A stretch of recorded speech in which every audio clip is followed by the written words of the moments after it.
Remember this. Universal health care. I am going to take care of everybody. Far less expensive and far better. We are going to be submitting in a couple of weeks a great health care plan.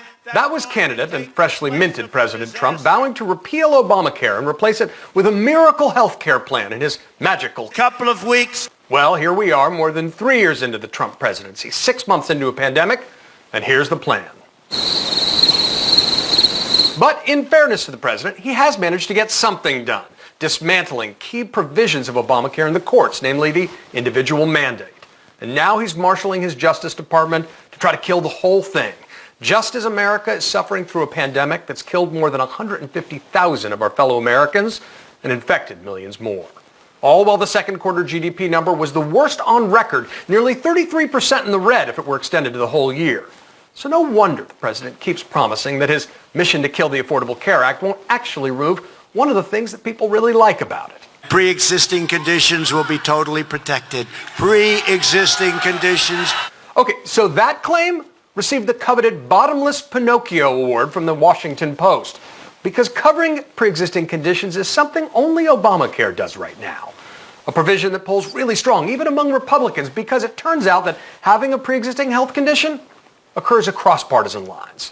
Not to mention, President Trump has no answer for the fact that since the Affordable Care Act was passed, upwards of 20 million Americans who weren't insured before now are. So this is the old arsonist as a firefighter routine, with possibly your life on the line. But wait, now we're in an election year, so you might have heard something like this. Show that this healthcare president is the one that is governing. This healthcare president started out with transparency. That's what we're focused on, that the healthcare president continued to deliver for America. But remember that Kellyanne Conway is the person who famously said you don't take an oath to tell the truth before you go on TV. But where's the plan that this alleged healthcare president told Chris Wallace would be released again within those magical Within 2 weeks? A full and complete healthcare plan. We've heard all this before. And even if there were a plan, there's virtually no chance it would get put into place before Election Day.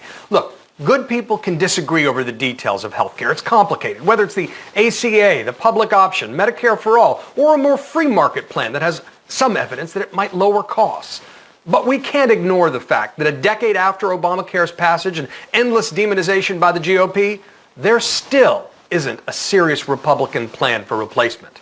It's all repeal, all the time, even in a pandemic, no matter how many people might get hurt, all for short-term political gain, all bolstered by apparent ignorance. Nobody knew that healthcare could be so complicated. Yes, Mr. President, we pretty much all did. But at a time when so many people are suffering, it would be nice if you remembered the Hippocratic Oath. First, do no harm. And that's your reality check.